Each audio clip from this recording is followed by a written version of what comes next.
So we have one more big space thing that I wanted to touch on this week. Let's hear it. And this is a very exciting one. We've kind of briefly mentioned it, but this one I'm very excited for. This is a big step. As we are speaking right now, Starliner is on the pad, and it's that's awesome. literally going to be launching in like 16 hours from right now or something. And Is that it? Yeah, it's happening very, very soon. What's it launching on? What's the rocket? Yep, so that is the Atlas V. It's the Atlas V, okay. So that's a ULA rocket. The Atlas V, it's an N22 configuration, and normally you'll hear Atlas V's being like 401 or the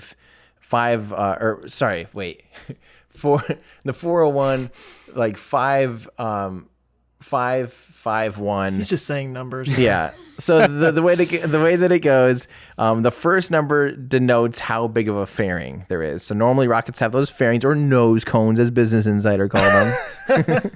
I wonder if they'll recover them. The winning lottery numbers this week are.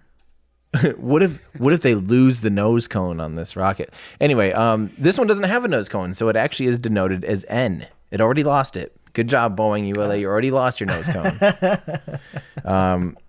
Yeah, so this is an N22, so it's an N for no fairing. It has two solid rocket boosters. Wait, 551. Yeah, and then, two solid rocket boosters and then two RL-10 engines on the upper stage.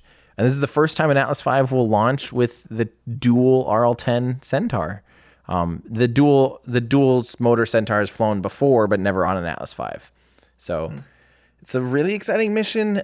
This is a great step. This will be docking with the International Space Station, I believe, about the next day. And of course, again, uncrewed test flight for this time. Just like the DM-1 mission that was earlier this year with SpaceX and their Dragon capsule. I have to say, I'm watching. I have a lot of friends down there showing a lot of footage. I was supposed to go down. I have press credentials for it. It just did not work this time of year with all the holiday stuff. And are they going to have an anti-gravity detection object inside of the thing, so you can make sure? Not anti-gravity. Or a gravitational measurement device or whatever. I don't know. Maybe Boeing will do something. But they did have. I forgot to mention. They did have their Astrovan getting ready. I'll show you guys this. So Boeing will be doing basically a new Astrovan. And I don't know if you guys remember, SpaceX has been talking about, I think they're going to be doing Model X's to send the astronauts out to the pad. My parents had an Astrovan when I was growing up. I was going to say they're competing with Dodge now. Yeah. Does it have a wood stripe down the side of it? No, here it is. This is the Astrovan, as they're calling it. And it's pretty cool.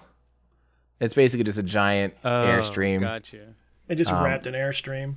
Yeah, it is. It's just a wrapped Airstream. Trying to see if there's other pictures.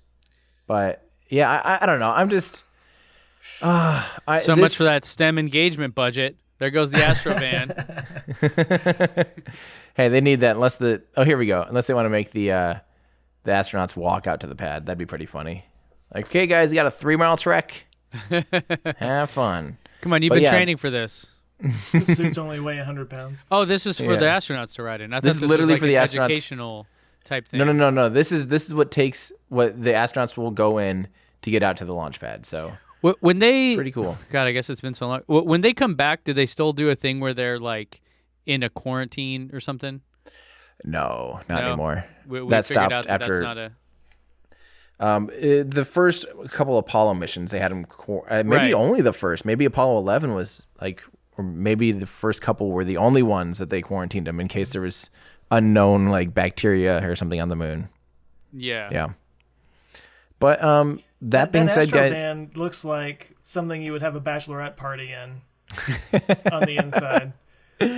Let's rent it for something for our ludicrous future from Boeing. But guys, we need this. Our ludicrous van. We are gonna party in the back of that thing. Actually, that would be awesome. It would be sweet. But that is to say, like I said, I'm just honestly genuinely really excited to see the commercial crew program ramping up. It's finally happening.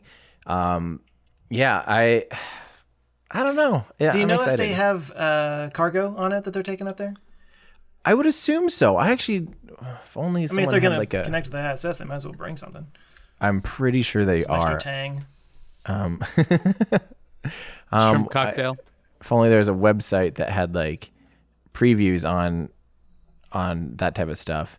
So the payload mass is 13 tons, 29,000 Sounds pounds. like a segue to a Squarespace commercial. I don't actually know if I see anything on our website, everydayastronaut.com/pre-launch previews. It talks about additional payloads. I thought I read somewhere about additional payloads, but I'm going to have to brush up on it tonight and really dive into it before I live stream tomorrow. But yeah, That's exciting though. I'm happy to see it going up. yes, it's about time, and this is a big milestone. So really, fingers crossed that this all goes very well, because this will directly correlate to how quickly we actually get people on it for the CFT mission.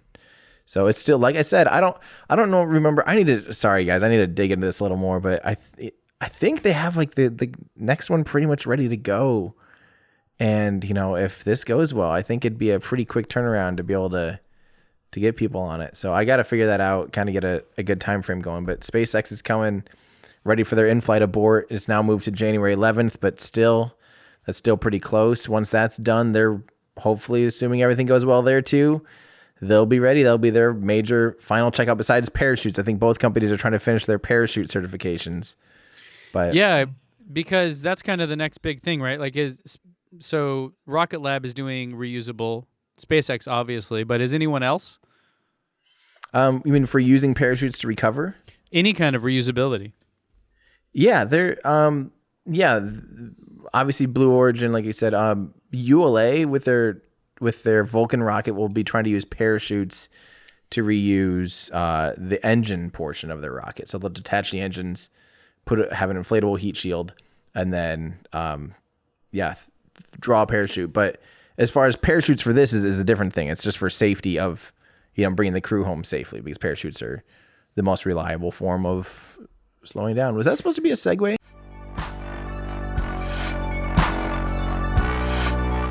Hey, thanks for checking us out, guys. I hope you enjoyed this clip from our podcast.